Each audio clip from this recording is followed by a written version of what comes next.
6 মাস ধরে বেতন না পেয়ে অস্থায়ী কর্মীদের বিক্ষোভ রায়গঞ্জ পৌরসভায়। পুলিশের আশ্বাসে উঠে যায় অবরোধ। 24 ঘন্টার সমস্যার সমাধান না হলে আগামীকাল আবারও বিক্ষোভ দেখাবেন কর্মীরা। পাশাপাশি তারা আরও কি জানিয়েছেন। কি নাম আপনার? আমার নাম দীপঙ্কর ব্যানার্জি। আমি পৌরসভার একজন অস্থায়ী কর্মচারী। আজকে এই আন্দোলন আজকের নয়, আপনার মিডিয়া ভাই বন্ধুরা জানেন, দীর্ঘদিনের বঞ্চনার আমরা শিকার। দীর্ঘদিন ধরে আমরা এই আন্দোলন করে যাচ্ছি। আমাদেরকে স্তব্ধ করে দেওয়া হয়েছিল, ভয় দেখানো হয়েছিল, তবু আমরা দমিনি। আজকে একটা কথা বলবো, পেটে আমাদের ভাত নেই, কি অবস্থা, 5 মাস 6 মাস ধরে বেতন নেই।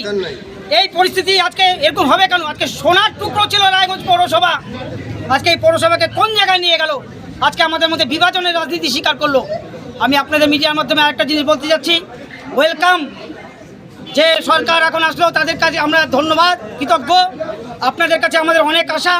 আমরা যে দুস্থ কর্মচারীরা আছি, এই অস্থায়ী কর্মচারী, যারা রায়গঞ্জ পৌরসভার ভিত, যারা এই রায়গঞ্জের ভিত, যারা কাজ না করলে রায়গঞ্জ স্তব্ধ হয়ে যাবে, তাদেরকে একটু দেখবেন।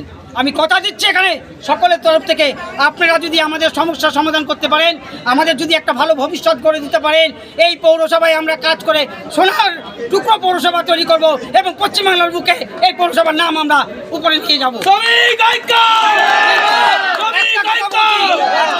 প্রশাসক মন্ডলীরা এসেছে, ওনারা যথেষ্ট ভদ্র ব্যবহার করেছে। ওনারা আমাদেরকে রিকোয়েস্ট করলো, আপনারা এমন কিছু, আমরা বলছি যে এই সম্পত্তি আমাদের, আমরা এমন কিছু করব না। ওনারা বলছে আপনারা আজকেই করুন, কিন্তু আমরা বলছি মিডিয়ার মাধ্যমে আমাদের আন্দোলন কিন্তু দীর্ঘায়িত হবে।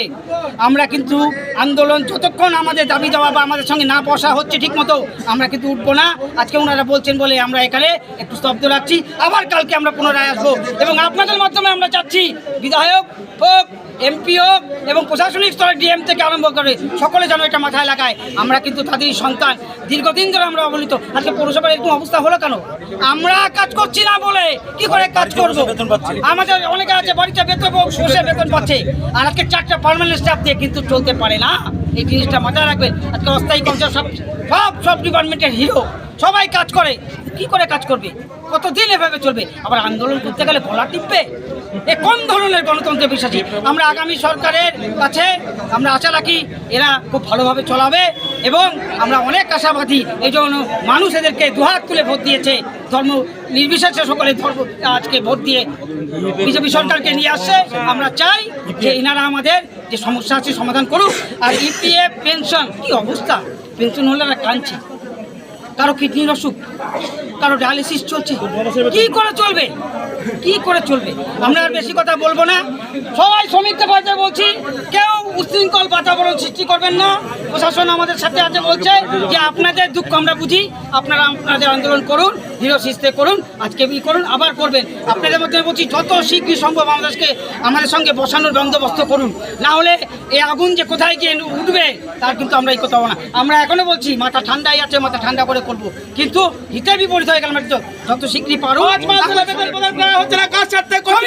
উত্তর দিনাজপুরের রায়গঞ্জ থেকে শ্যামলেশ তরফদারের রিপোর্ট, টাইমস 14 বাংলা। মুখের উজ্জ্বলতা হারিয়ে গেছে, স্পট পড়ে গেছে, ব্রণ ভর্তি, তাই আর দেরি না করে আজই আসুন রায়গঞ্জের চণ্ডীতলায় হেলথ প্লাস মাল্টি স্পেশালিটি ক্লিনিকে এবং এখানে পান অভিজ্ঞ ডাক্তার দ্বারা ফ্রি স্কিন টেস্ট।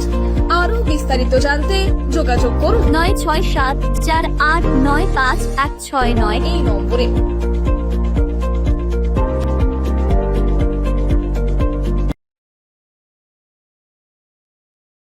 আজ তোমার বিয়ে সাজলো নতুন সাজে।